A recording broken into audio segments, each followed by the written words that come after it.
So I normally don't do this, but I'm here and y'all just pray me through it.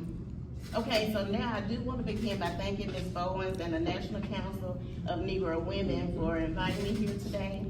Although I quickly said no when she asked at first, it is truly an honor that I just couldn't let pass. And so I do want to say what a difference too. My mom had just kind of, they had told her she was in her final stages.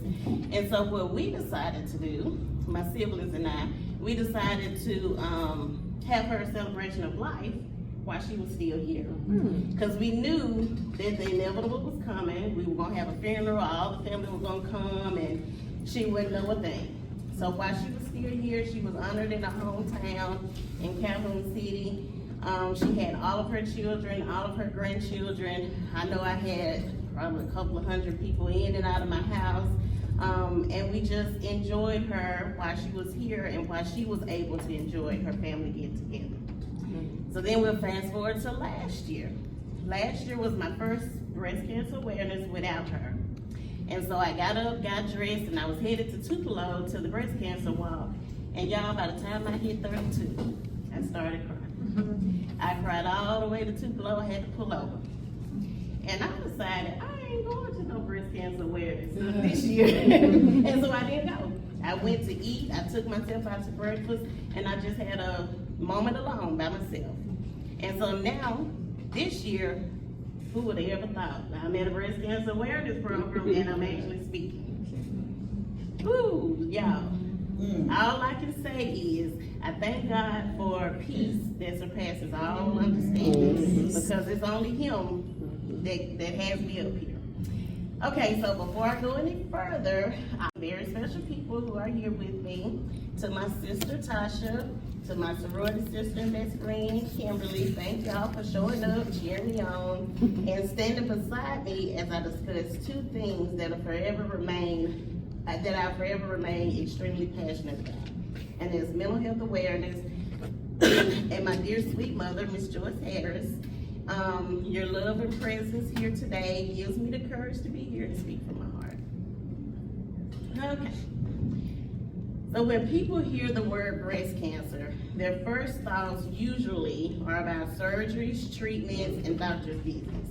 But the truth is, there is a hidden battle that takes place, a hidden battle that doesn't get nearly as much attention.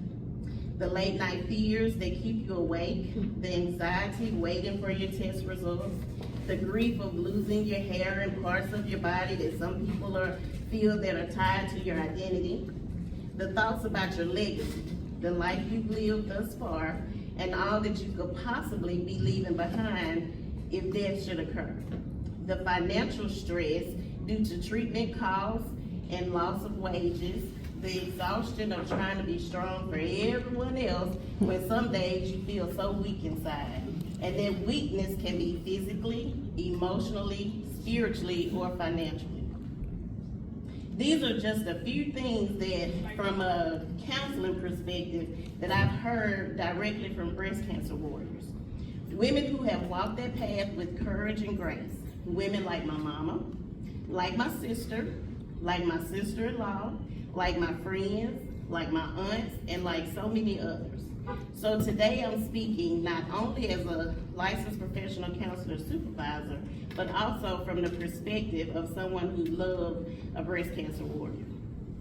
When I reflect, so I was thinking, I said, what am I gonna get up here and say? I thought of all this stuff, mental health related, that I could just get up here and spit out. And I decided that I'll speak on mental health, but I'll also make it personal. So I started reflecting back on the time period between my mom's diagnosis up to her transition, and something occurred to me. Unconsciously, I was trying so hard to stay positive, forcing myself not to worry, because I definitely didn't want her to feel any stress from me. And I figured that if I stayed upbeat and happy, that somehow that would make her journey just a little bit easier. But as I kept thinking, I also realized that she was doing the same thing for me. She was doing it for me, my siblings, and her grandchildren because she was such a strong matriarch in our family that she knew that none of us could imagine what our life would look like without her. Y'all, that's some pressure. I know we have some breast cancer warriors here, and that is some pressure to be going on your journey, but also feeling what is going to happen to my family if something happens to me.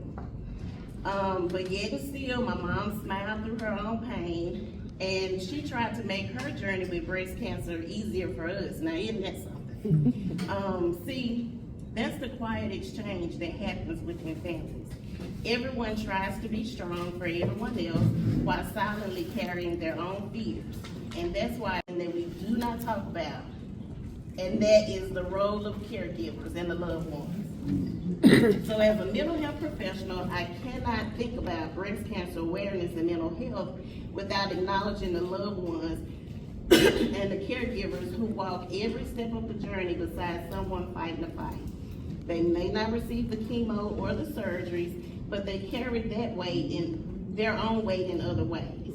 They may be sitting at appointments, being a companion during treatments, managing their households, the loved one's households, and praying through sleepless nights, all while continuing to manage their own affairs and their own health challenges and their own families. I'll never forget the toll that it took on my family as we cared for my mama. Towards the end, each day we were splitting shifts between my daddy and my sister, and she had two special daughters, so Tasha and T, they would come up and they would take their shift also. And now we were doing that all while I'm on the phone, I'm updating my sister and my brother as they're keeping the highway and the skies, because they're flying back and forth and driving back and forth just to pop in and see mama. My loved ones tried to stay strong, and they did very well, holding it together, but y'all, I could see the exhaustion. I could hear it in their voices. I could hear the fear, especially with my brother, because that was my mama's baby. And I knew that it was taking a toll on the family, not just mama, because mama was at peace. She wasn't bothered about us by that time. She was at peace, but I could tell what was happening, you know, with the family. And it was the unsaid stuff that nobody talked about. So caregivers, they push themselves to the side, but we have to acknowledge also that they're fighting a battle too. So in my therapy sessions, I am constantly reminding my clients, all of my clients, that you cannot pour from an empty cup. Mm-hmm. Caregivers deserve rest, support, and grace just as much as those in the fight. So now the question becomes, what can we do as a community to support the mental health and the mental wellness of families, not just the breast cancer warrior, but of families as they're on this journey? So I have 4 tips. 1, check in differently. Don't just ask, how are your treatments going? You know, how's your doctor's visit? What the doctor say? Don't just ask that. Ask them, how are you? How's your heart? Do you need a hug? Do you have fears, stress, worries, something that you need to talk about that you just need someone to listen to? Just one of those questions could actually open the door for some healing conversations. Number 2, encourage professional help. Counseling and therapy, it provides a safe space to process fear, grief, and hope without the stress of putting that burden on your family. And I know we don't like to say it's a burden, but yes, sometimes it's a burden. Because if I had known my mama was stressing, y'all, I wouldn't have made it. You know, so sometimes it is a burden if we put those fears and anxieties that we have off on our families. Not that they don't care, not that they don't love us, but that's what we have professionals for. It's not a weakness, it's wisdom. And it does not cancel out prayer. I promise you, y'all, we can pray about it and we can see a therapist. Mm-hmm. Number 3, build a circle. Whether it's a circle of friends, family, church members, sisterhood, brotherhood, whatever that circle looks like, build your circle. Breast cancer warriors and their caretakers need to be surrounded by people who can lift them up on the days that sometimes just feel too hard to keep going. And number 4, assist the caregivers. Offer to cook, buy a meal. Y'all, they have an app now that you can log in, the meal train. You can put your favorite food, if you can sign up and take shifts to bring your food, help out. You know, just do what you can to help out. Take a shift, sit with the breast cancer warrior so that the caregiver can get rest or run their own errands. And this is a big one. Just listen. Sometimes listen without judgment or advice. Y'all, I know we got all the advice in the world, but sometimes people just need you to listen. Just validate their emotions, validate how they feel. The strongest support sometimes can just simply being present and having a listening ear. From the moment that my mom was diagnosed with breast cancer, she knew wholeheartedly that she was safe in his arms. Yes. She believed 100% that her healing was never physical. It was psychological, it was emotional, and it was spiritual. As we honor those who have transitioned on and celebrate those who are still fighting, let's remember this. When we fight breast cancer awareness, we're not just fighting for survival of the physical body, we're fighting for wholeness, for peace of mind, for restored hope, and for the caregivers and their families too. Together, we can make sure that no woman or man and no family have to travel this journey alone. So thank y'all. I forgot to put my business cards on the table, but at Day-to-Day Counseling, we have me and Carmen Bolden. I don't know if y'all know Dr. Bolden. We're the owners. We have another therapist that contracts with us, and her name is Kiana Harris. We do telehealth. We do face-to-face sessions. Our office, we have a clinic actually in Tupelo, but you don't even have to come to the clinic. You can log in, you can call us, we can do sessions over the phone. So if you have any questions, just let me know and I'll put some business cards out for you. Thank you.